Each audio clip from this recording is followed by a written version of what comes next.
this great man could not be confined to mere stanzas. You see, Floyd was my uncle in a more equivocal sense than Merriam-Webster could define the word uncle. I have had not the opportunity, but the honor and the privilege of knowing Floyd for well over a decade. And let me start by saying that words cannot explain the magnitude of my Uncle Floyd's influence. Words also cannot begin to describe how captivating his smile was that illuminated the darkest of rooms with a resilient shine rivaling the sun itself, or his contagious, hearty laughter that spread faster than the common cold in August, and that somewhat puts me in a bind because within these couple of minutes, I've been given the task of utilizing a mere 26 letters of the alphabet to exemplify a man who was long past exemplary, who transcended impeccable, slightly surpassed irreproachable, and fell just short of flawless. Please explain to me, how do I eulogize the immortal? And do not be mistaken, for I know my uncle was not immortal in the physical sense of the word. He was but a man in that aspect, but his immortality lies within his legacy that he left during his 51-year stint, during this prison-like reality for optimistic, joyful individuals like him. In a world full of such despair, such pessimism, chaos, and sin, Floyd stood as a counter-narrative to the sad story of the African-American man in this land. The story of internalized conflict over the choice of morality or survival, the story of poverty-stricken, the praise of incarceration, the scapegoats of civilization, the victims of the hyper-masculine and institutionalized racism leading to many a hopeless situations. No. By the Lord's will, this was not Floyd's story. I can honestly say that I, like most individuals out here, only got to know a portion of the man Floyd was, but I knew enough to say that he beat these statistics through three things, and that's character, integrity, and love.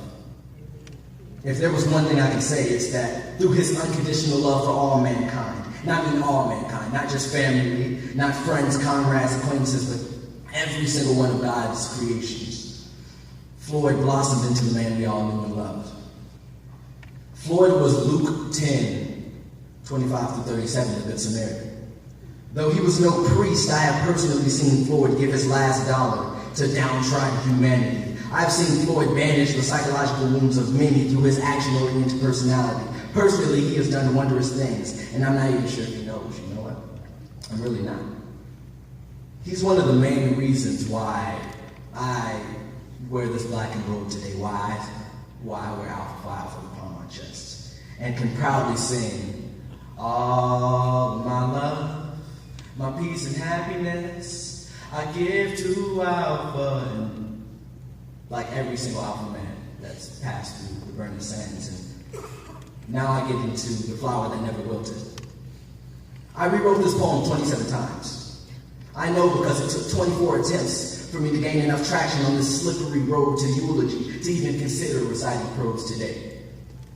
On the 25th attempt, I thought I grasped the inspiration until I began with the words, "The good die young." I immediately slapped myself both metaphorically and literally. Are you kidding me? How dare you utter such cliche soliloquies, lacking empathy, energy, belittling the man whom you honor? I scrapped the idea with Godspeed. On the 26th attempt, I was consumed by self-doubt, conflicted by an illusion of mediocrity that shrouded my creativity like David Blaine with a magic trick. I tricked myself into believing my good was subpar, but even then, was good enough to honor this man?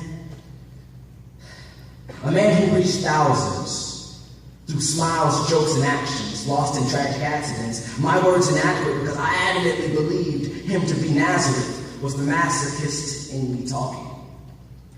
Unable to accept that this angel had finally taken flight. On this 27th attempt, I remember this vividly. I sat in a dimly lit room, mindlessly staring at the screen, considering all but alchemy to summon the words onto the blank canvas, yet the documents remained blank as the facial expression of mannequins, empty. My eyes began to wander and landed upon my countertop, which was occupied by 13 yellow roses. One began to droop, and it was in this lone flower that I ultimately thought of you. the flower that never wilted. I was once familiar with the rose that grew from concrete, the one that through all odds sprouted when many had doubted, but have you noticed that no one ever mentions the flower that never wilted?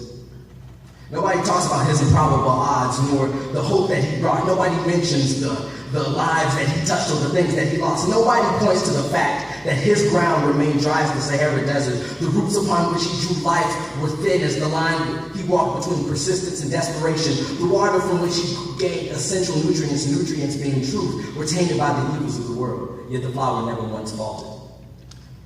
The flower set precedent for all who knew him. He showed the dandelions that you can be as beautiful as the daffodils. He showed the weeds that they were flawless in their creation. Even when he was plucked from the very earth, he showed no hesitation to look towards the light. Now we pick your petals off of the concrete from which the rose we idolized grew. Wondering why God was so selfish enough to take the brightest chrysanthemum from a world ridden with weeds. And we know our own selfish desires are simply transmitted through this feeling, but it still doesn't stop us from screaming to the heavens saying, God, you have all of Eden. You have these trees of life, trees of knowledge, bushes of bliss, unparalleled foliage. Your holiness, you are mistaken. But God makes no mistakes. Your absence left many minds darker than the pits of Tartarus. Harder hit than Cassius versus listen. Today, we have to celebrate a life and not mourn a death. We celebrate the flower for the legacy it left, and sadly, I didn't finish the poem right there. I couldn't find myself too, and I feel like this will be the only poem that I do not finish, but I want to just leave you with this. Floyd was a man with unrivaled passion, unrivaled compassion for others, and he is the flower that never wilted. Even in his final hours, he never once put his head down. He always looked towards the light. He always looked towards God, and that's what we must do. We must emulate. We must not mourn too long. Thank you.